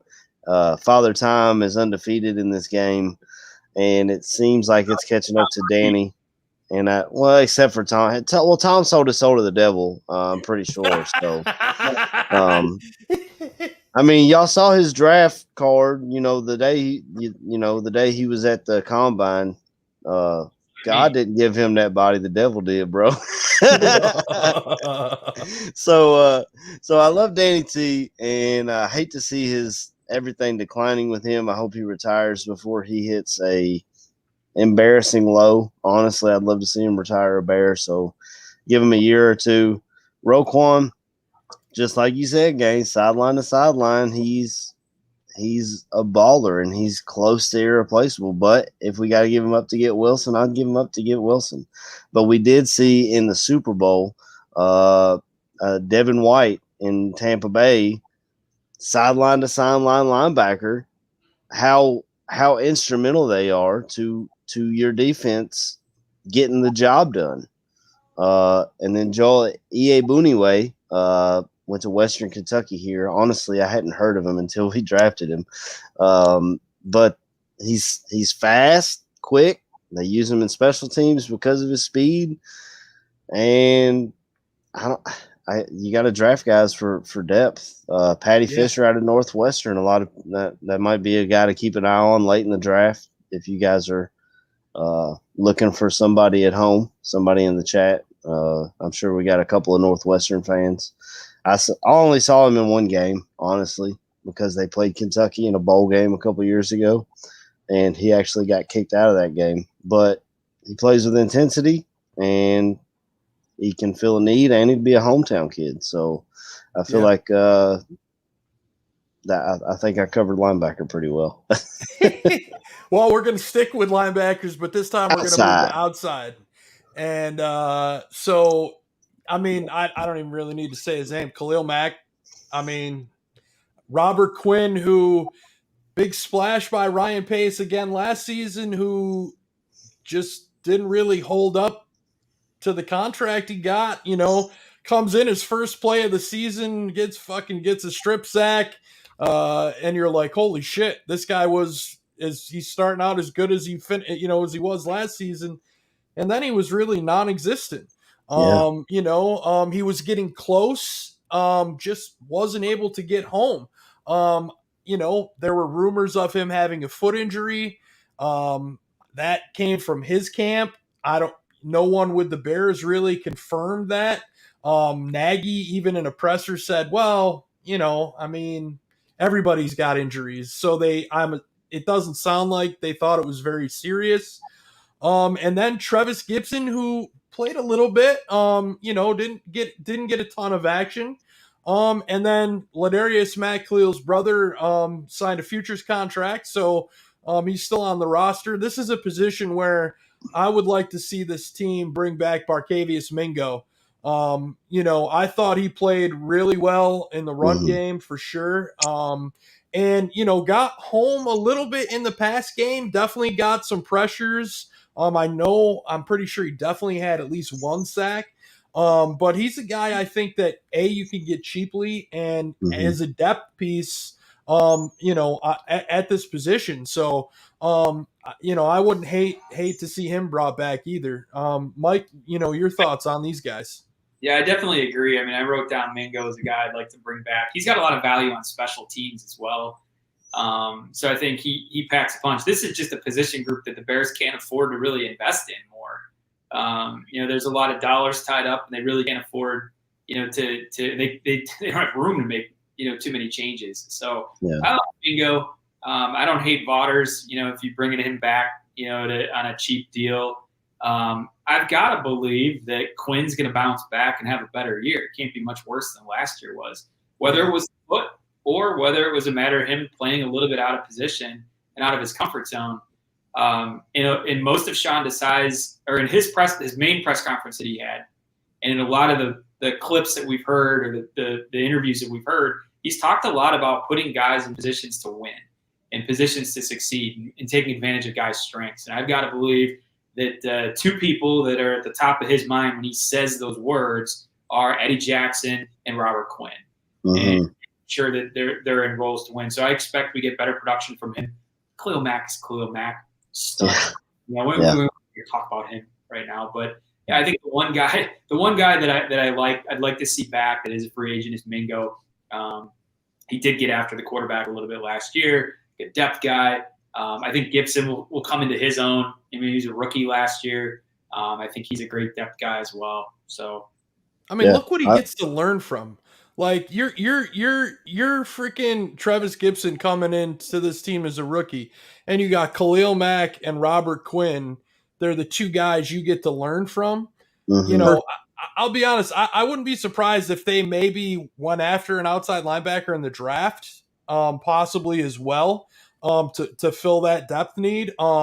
So even that, if they do that or an undrafted guy coming in, these are the two guys you get to learn from. Holy shit, man. Like, can we get a healthy Khalil Mack is what I'm asking. Because the last 2 seasons, this dude has played through multiple injuries throughout the season. Yeah, I know like they downplayed it, but to me, if he's dealing with a back injuries are no joke, man, because that messes with the rest of your body. So, while I'm sure at times, a lot of people were down on Mac and saying he wasn't making an impact. I think if you get this guy fully, look what he did to Tristan Wirfs right there. That's the one sack Wirfs fucking gave up to Khalil Mack. It was at this point where he started to not be healthy, and he was getting beat up week over week.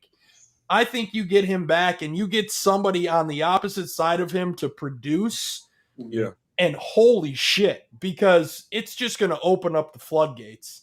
I'm not going to sit here and act like I wasn't calling for Robert Quinn. He's a guy that I had my eye on. Same.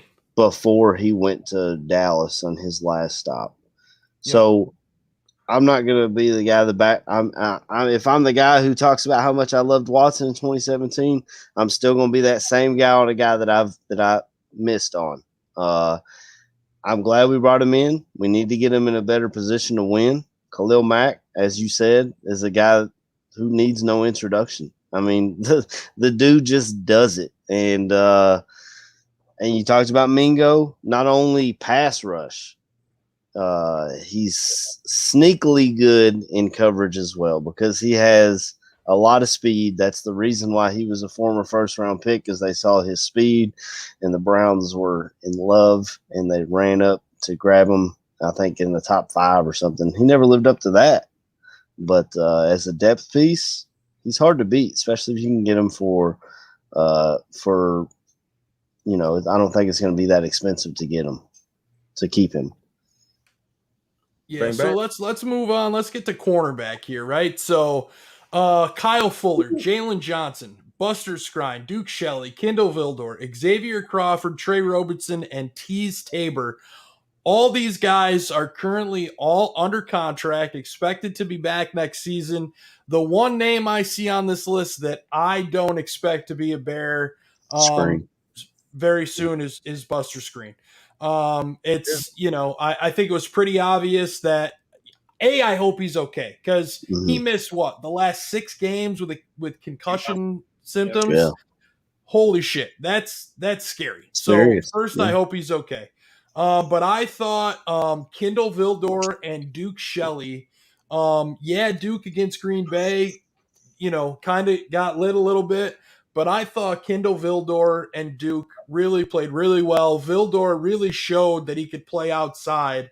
I know the touchdown against Jacksonville. Fucking Vildor's 5'9" and fucking the dude that caught it 6'4". Like, Yeah. I mean, it was a little bit of a mismatch, but I really thought Kindle played great in Jalen Johnson's absence. To me, it's Fuller Johnson as your starter, and then Duke and Vildor, I think, are going to battle for that nickel spot.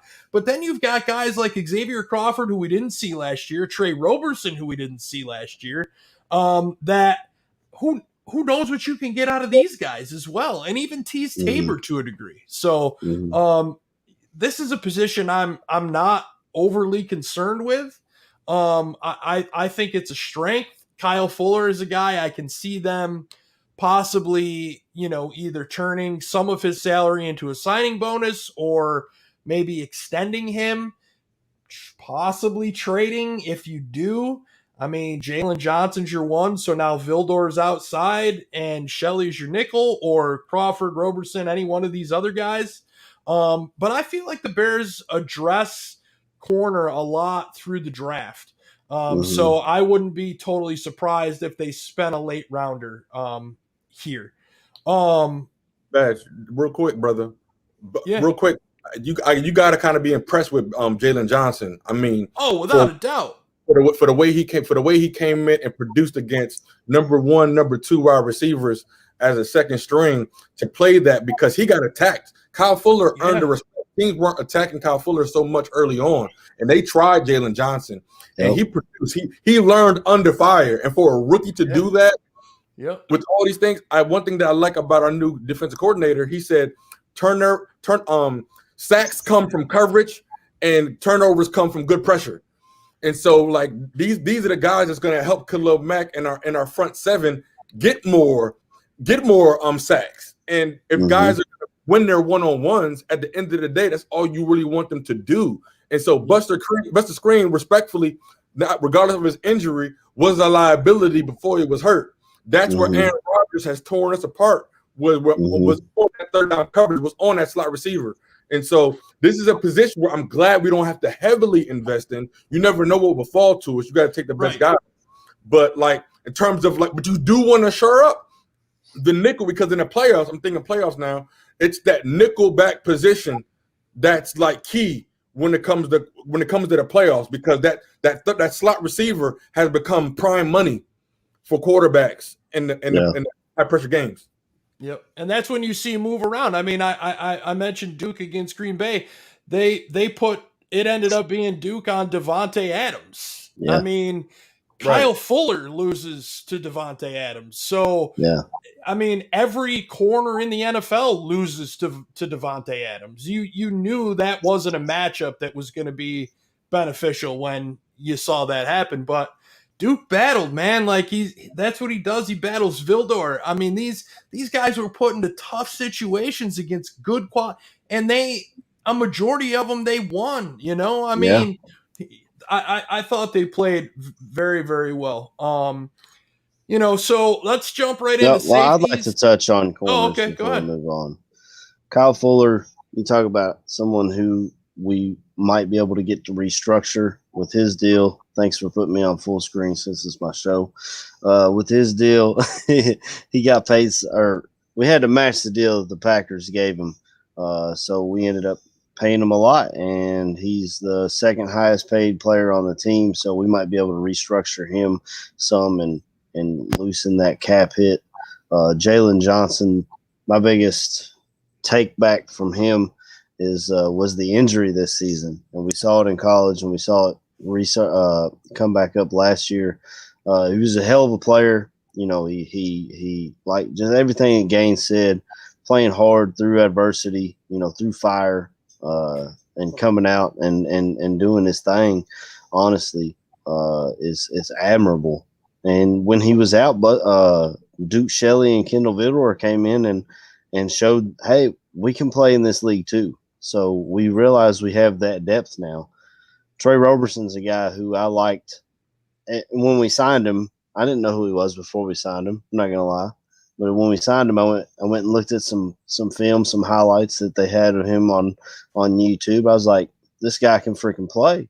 We haven't seen him yet on the field in Chicago, but I think he's a hell of a player. And I'm going to touch on the draft again. A guy that I've talked to on Twitter. I'm trying to get him on the show here. He's a Kentucky guy, played 1 year at LSU, transferred here. His name's Kelvin Joseph.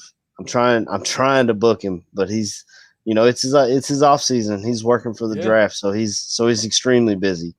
Maybe closer to the draft, we'll have a Barfly Tailgate draft special with Kelvin Joseph, aka Boss Man Fat. He's a musician as well. If you guys like hip hop music, you can look him up on Spotify. If you like newer rap, older guys probably not gonna like him, but please don't show him in tackling. He's not a great tackler, but he had 4 interceptions this year, including a pick 6 against Tennessee that I hope is in this highlight reel.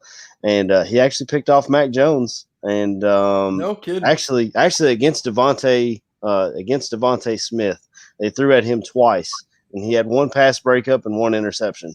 So the guy's pretty good, and he's jumping up draft boards. And I love the guy. Like I've said, hopefully we can get him on the show.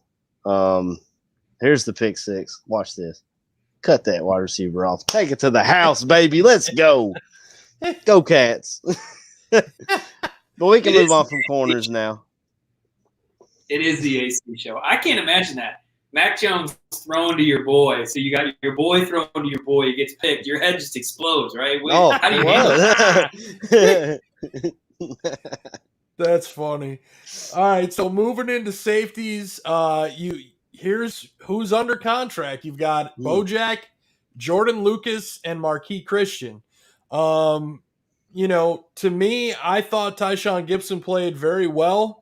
I would be okay with him coming back. I think you're going to see Sean Desai leave Eddie back as that center fielder safety, which is what he excels at. And not being up in the box and not having to make tackles. I just think that's what you need to play Eddie to his strength. And the last 2 seasons, that hasn't been done. And I think Sean Desai will get back to that. I would be perfectly fine coming back with Tyshawn Gibson. I thought he played really well. Mike, your thoughts? Yeah, I'd like to see them address this in free agency. You've got 3 free agents right now in Deion Bush, DHC, and Gibson. I think the one guy out of those 3 that comes back is DHC, because I think you get him on a pretty affordable deal. He also plays special teams, and he stepped up, I think, in this last season. But what I'd like to see is look for more of a box safety to complement Eddie. And I don't think Gibson's that guy. I mean, I think Gibson's more of a coverage safety. So there's a guy that I really like, Keanu Neal from the Falcons, who's a hitter, but also is good in coverage. And if Desai goes the way of Fangio's defense, Fangio usually had 2 safeties, but you're going to need somebody that can hit. You're going to need somebody that can also be that box safety, almost like a linebacker, and that's what Keanu Neal is to me. So I'd like to see them address it. They're not going to have a ton of money, so you got to find somebody that's going to be affordable. Neal's dealt with some injuries, so I think you get him on a more team friendly deal. But his highlights, man. I mean, he's got some highlights from the opener against the Bears just a couple seasons ago. He made some hits. Like, he knocked Tariq down a couple times, and I was like, damn. So this is a dude I like. I think you got to address it.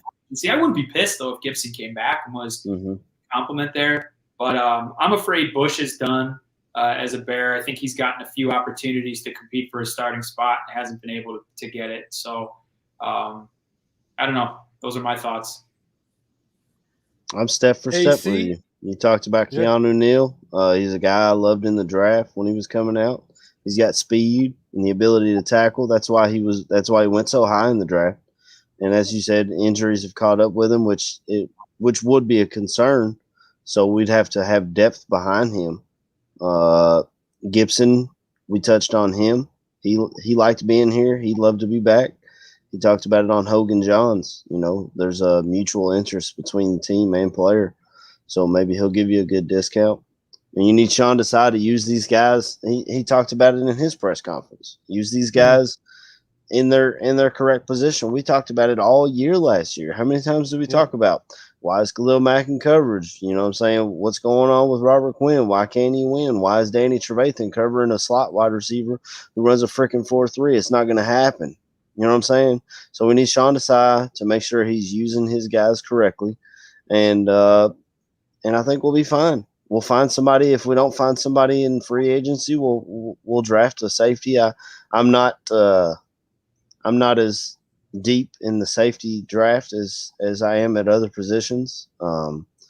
So I don't. You can listen to Draft on Tap. I'm sure they'll cover the safety position at some point between now and the draft, and we'll find. I promise you, we'll have somebody beside Eddie Jackson. So Eldo just posted a great comment though that Eldo, if you could put that up again from the Barroom account, there's going to be a lot of good players signing 1-year prove-it contracts because of the cap. And I don't think that's necessarily a bad thing, because if they come out and prove it, whether it's with the Bears or somebody else, they could set themselves up for a future long-term contract if they really put up and shut up. Let's move into special teams. There's literally one player currently on the roster, special teams. You can see Mike pointing at that Cairo jersey. He's not under contract. It's Tariq Cohen. So our punter is not under contract, and Pat O'Donnell. Our long snapper, Patrick Scales, is not under contract. And both kickers, Cairo Santos and Eddie Pinheiro, are not under contract either. I think it's a re-sign Cairo Santos. Gaines, you want Santos, you want Pinheiro. What are your thoughts, dude? You definitely want to bring back Santos. Like, when you talk, we haven't seen this type of consistency in a long time. And so, like, it's funny because, like, guys, we weren't that far. It wasn't that long ago when we couldn't make field goals. And so, like, I mean, do you remember last year, Badge? Where every time it was a kid, like, are we going to make it? Dude. Hold your breath every time they come on the field. Time. So Santos should be easy, open and shut case, get that taken care of. And like, I expect the front office, like, yo, come on, man, get this stuff right. Like, get this stuff taken care of. Yeah, I think O'Donnell's back. I think Scales is back. I mean, you look at what Scales has gone through. O'Donnell's the holder. You haven't really had any issues with the snap or the placement when it comes to your kicker. It's been the kicker that has been the issue. So I think if it's O'Donnell, Scales, and Cairo again, great. AC, you don't want O'Donnell? I think O'Donnell is the most replaceable of all of them. Cairo Santos is the most accurate kicker we've had. Even he had better numbers than Robbie Gould, who some Bears fans are ready to build a statue for outside of Hallis Hall because of how good Robbie Gould was while he was here. As far as punter, I feel like he's easily replaceable. Now, he had a great season. No, don't get me wrong. He had a damn good season. But again, we've touched on it all this whole show. We're up against the cap. You got to save money somewhere. And in a rookie, draft a guy or even bring in an undrafted free agent punter is going to be cheaper than a veteran. Pat O'Donnell's going to want a good contract, and honestly, he deserves it. And I just, that's why I feel like we got to move on from him. Patrick Scales, I'd love to have him back because we've seen in the past, not only with us, but other teams, when you don't have a good long snapper, you're screwed. You know what I'm saying? If the snap's not there or if it's off, I'm trying to remember where I'm thinking of where I saw it go really bad. I think it was with Tampa Bay. Their long snapper had some issues and cost them, and that's all I got to say about special teams. I mean, you got Tariq back, and You hit the nail on the head, man. I agree with you about Pat O'Donnell. He was ranked 20th in the league this season in yards. It is a very replaceable position. Nobody drafts punters. These guys come out of college, they're a dime a dozen. You can find somebody for a lot cheaper in a season where saving pennies is going to matter. I think that's a position where we do it. But you got to pay. You got to pay the man. You got to pay Santos. And that's one where you take a lot of savings and you're going to have to put it into that. It was not long ago. It was 2 seasons ago, 3 seasons ago, and that was all we needed. All we needed was a guy that we can count on. And we haven't been able to count on anybody since Robbie Gould the way we counted on Cairo. It wasn't really until midway through the season where I think we all recognized that. And by week 12, week 13, you knew that if Cairo was stepping foot on the field, he was going to make that kick. So back to the earlier point about, in a playoff game, right? Who do you want on the field? Cairo Santos is a guy I need on the field. I don't want him on the field. I need him on the field. So pay the man. But I agree with you. I think Scales is a keeper. We've had some pretty good luck with long snappers with the first name of Patrick. So just keep that run going. Scales, let's just keep that going on the road. But I think whatever it takes to get my man. My brother, my Brazilian brother. Well, that's our wrap. That's us going through the roster. We wanted to get our thoughts out there on guys under contract. If there were free agents that we wanted to bring back, and get your guys' thoughts. As we went through it. Right now, I want to recognize my man Tyler, the Gaines Report Ellis. Yo. Tyler, man, I give out badge of honors, and this dude's going to get one. He ain't getting it yet, but he's going to be getting it in the next couple of weeks. He is about to take the trip of a lifetime, following in his father's footsteps. And what he's doing is absolutely amazing. So, Gaines, I just want to turn it over to you, man. Let you tell the listeners what you're doing, what it's all about, and we're actually also going to be putting a link up where you guys can actually help donate to the cause that Tyler is involved in. So, Gaines, man, why don't you tell the listeners what you're doing? Well, brother, first of all, man, thank you for the time, bro. Thank you, AT, Mike, Barroom Network, Aldo.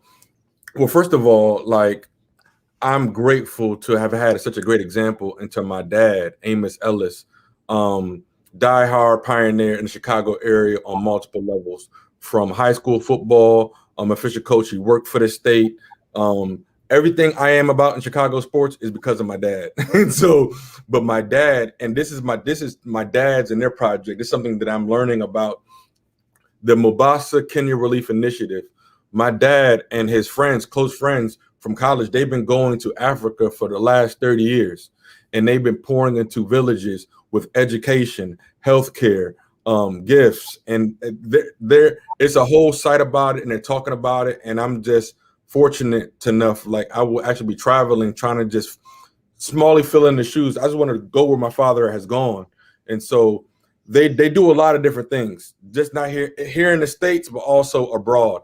And so I will be traveling next week. As a matter of fact, I'll be leaving on the 8th, and my first time going to Africa. If you all didn't know, my dad, he went to go be with our Heavenly Father last May, and everything. And so I had a tremendous example. He was a great man on many levels. Diehard Bears fan, diehard Chicago sports. I mean, him and his buddies, they used to get up in the middle of the night and go deliver school supplies to students. And they did so much serving. He was an ordained deacon in the Chicago area. And so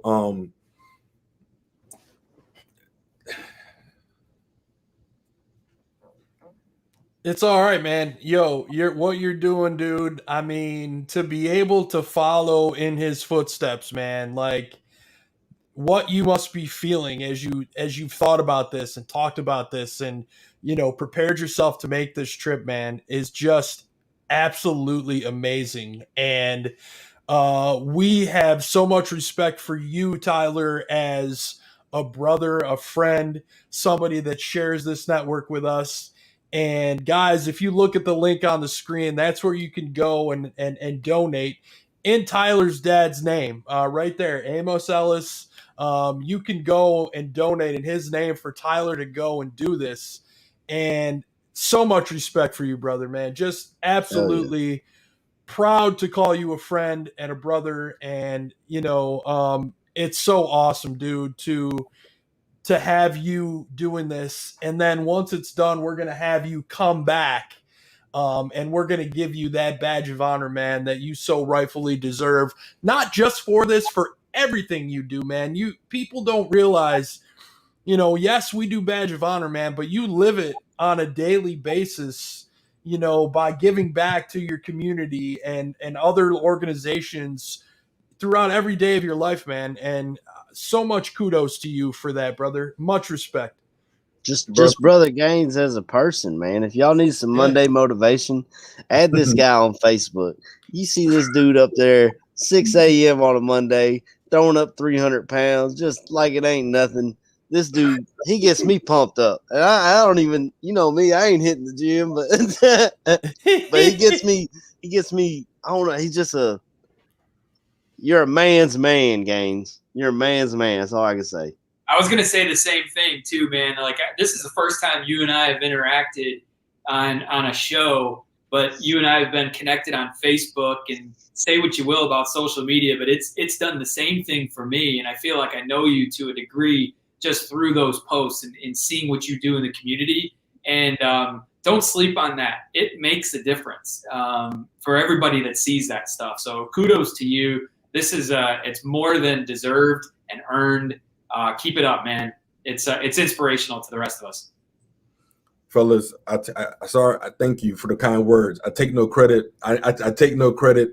I know this is a bearish. I know this is a sports show, but I serve an amazing God. I serve an amazing God, and I give him all the glory, all the praise. I'm blessed to be around people like AC Badge, you Mike, my man KB, my man, Mr. Billings, Fireman, and Bobby Bonds, and the whole network.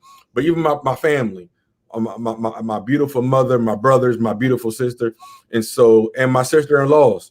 You see what I'm saying? And also the love of my life and my beautiful girls. It's not about us. Us dads know it's not about us. Yep. I have 3 beautiful girls and all the fathers out there. You know what I'm saying? This is what the Barroom Network is about. I don't want to go off to a tangent, but I've learned everything from like my amazing mom, 2-time breast cancer survivor from Jamaica, my amazing dad, Amos Ellis, and to be a fraction of what I've witnessed. And I'm still trying to be better. I am not perfect. I'm not perfect. I'm just a vessel. And so I feed off you guys, just like it's bi-directional. And together, when we appreciate you guys joining us today, we all feed off each other. And when the world is talking about negativity, the Barroom Network is here to you can put that off to the side. We choose unity, not division. And that's what my father was about. That's what my dad told me what the Bulls was about. I lived the 90s in Chicago and those repeats. It was sports brought people together that wouldn't have hung out if you didn't see them on the street. If they didn't have that jersey, the Bulls, all these things brought people together. Sports brings people together that you wouldn't have met. You didn't know that guy from Walmart was hanging out with that CEO last night. You wouldn't have known. They was cheering from the same team. But that's what sports is about. And my dad he took that abroad, and everybody deserves freedom. Everybody wants a better way of life. And my daddy was a servant, just like his father. And so, thanks, Badge. I'm getting emotional. Hell yeah, man. So, guys, please go hit this link here down below, and make a donation, man, to this relief effort to help Gaines, man, and help those people over in Africa, man. And Gaines, before we end, man, you've got some other exciting news, a new show coming out as well on the network. Let the people know what you guys are going to be getting into with somebody pretty close to you. Yeah, so it's really, really dope. So happy that Aldo and the leadership thought it would be good for the network. My brother, my amazing brother, Jordan Ellis, you all may recognize him from the Game 3-6.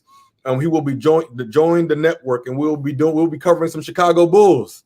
With the team. So we're not sports analysts, but we love and we have passion for this game. Analysts. We lived that in Chicago with our dad, like watching that together. Also, my brother Joshua Ellis, who may be a guest for sure. But with my brother Jordan, we're gonna talk some Bulls. We're gonna have some fun. Like we live this. We live this. My brother's he has a jump program. He's an amazing basketball player in his own right. And so we'll be talking the game, sharing some love and passion. Chicago Bears that are currently in the playoff position. Billy Donovan coming in with a great playoff offensive scheme. Had the Bulls went from 28th in defense to the top 20. And so things are happening with the Bulls, and definitely excited with All-Star Zach LaVine, and we got some things coming. So definitely excited, grateful for the network. Thank you, Aldo, for allowing us to talk and chop it up just like we're doing here.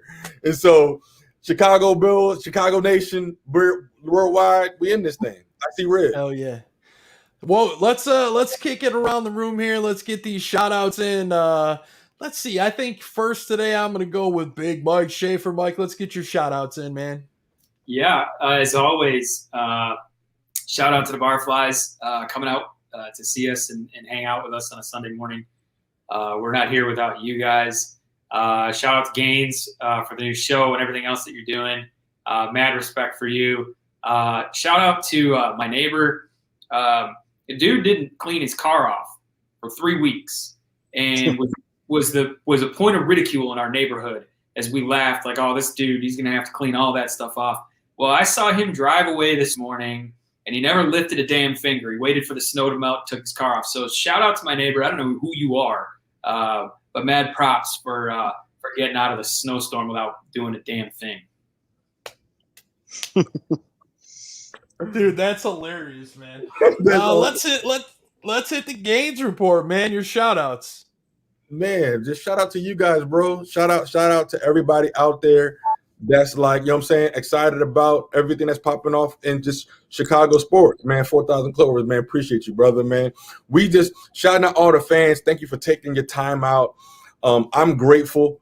I'm grateful to be a small fish in a big pond. I have an amazing mentorship. I have amazing people around me, and we're here together. We choose unity, not division. We choose faith over fear. And the Barroom Network, John Buffon, my brother Bear Down, Bear Football, Barfly Tailgate Show, my brother Bobby Bonds, man. You know what I'm saying? Mad respect, just love, man. The Barroom Network, man. Shout out to the Barroom Network and all its fans. We got big things coming. Bigger, just not sports. Sports bring us together, and we want you guys to lead with something even more tangible thing. And so that's what we're about. These are my brothers right here.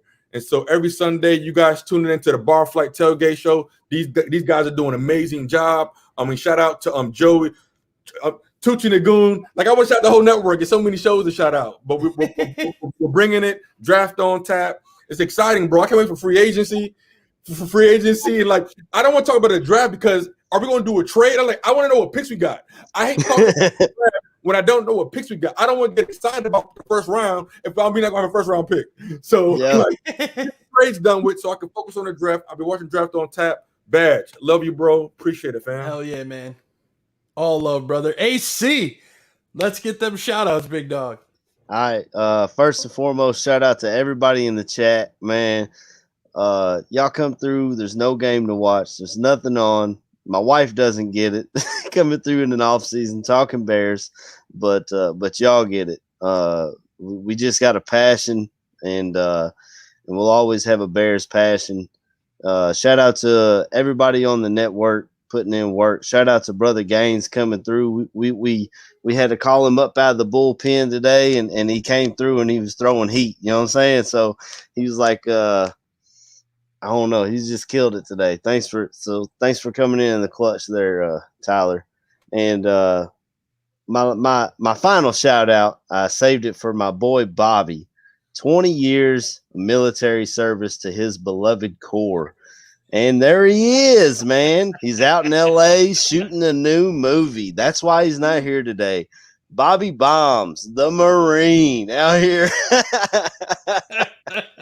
So shout out to Bobby, my man. We're going to see you on here next week. And my wife will yell at me some more for taking the off season to talk Bears. Awesome, man. Well, so I'm gonna get to my shout outs. First and foremost, everybody in the chat, thank you so much. We appreciate you hanging with us. We've got a few more weeks here put to get some shows in, and we'll take a little hiatus before the draft. But we love being able to come to you guys every week, and we appreciate you interacting with us live in the chat, Twitter, Facebook, any of our social media. We absolutely appreciate it. Gaines, man, I know I said it, but dude, so much respect for what you're doing, man. Nothing but love for you, dude, always. Mike, AC, always a blast to have you guys on. KB and Bobby, we miss you on this week's show, without a doubt, but hopefully you'll be back with us next week. We got a surprise for Bobby Bombs as well that he missed out this week, so we're going to do it next week. And then I'm going to get a little personal here. So I need to give a shout out to my sister Megan and her husband Nate. They had to put their dog down on Friday. And it's anybody that's had a pet knows how difficult that is. Max, we're all going to miss you, little buddy. He was such a good boy. And I know my sister and my brother-in-law are hurting right now. It's odd waking up at home without him there and all that stuff. So, much respect to them and love to them for what they're going through. And then today, my daughter starts volleyball season. Her 6-game senior season starts today at 4:00. Oneida plays their arch rival in their first game of the season. Plays VVS, which is my old high school where I live. Now we live like 5 miles apart now from where I went to school. Unfortunately, obviously due to COVID, they're only playing 6 games. There's no championships to be played for. So it looks as though my daughter will go out as a sectional champion because they won the sectional championship last year when it was able to be played. So good luck to them today. I hate the fact that we can't be in the house to watch, but they've provided us video links so we can watch the games on video links. And this coming Thursday is senior night. I'm going to get a little emotional already. Yeah. My daughter being a senior, and she's been absolutely amazing. She loves the game. She puts her all into it. And watching her play has brought me so much joy and happiness. And I'm super excited to see her, play these last 6 games. I know she'll play her heart out with the rest of her teammates and go out a champion. So, can't forget about Manscaped, guys. I know everybody in the chat is super excited. We love this stuff. We're using it all the time, from the cologne to the lawnmower 3.0 to the crop spray to the AC talks about the freaking weed whacker and the ball shit to put on after you use the trimmer and everything. If you guys aren't using Manscaped, I'm telling you, you're missing out. And I'm sure your wife or girlfriend's going to tell you the same because it is top-notch product and we absolutely love it. Yeah, and I see Bobby put it in the chat. You ain't got to go scape when you stay scaped. I mean, to me, that's a slogan Manscaped should be using without a shadow of a doubt. So remember, you can use the code BARROOM20 if you want to go and purchase any of their products, and it'll get you 20% off. So just go to manscaped.com and use the BARROOM20 code, and you'll be good to go. So, excuse me, again, we thank you guys for showing up, week over week with us. Huge shout out to Eldo, always holding it down for us behind the scenes. We appreciate it so much. And that's going to do it, guys. We'll be back next week, so enjoy your week. Bear down. Bear down.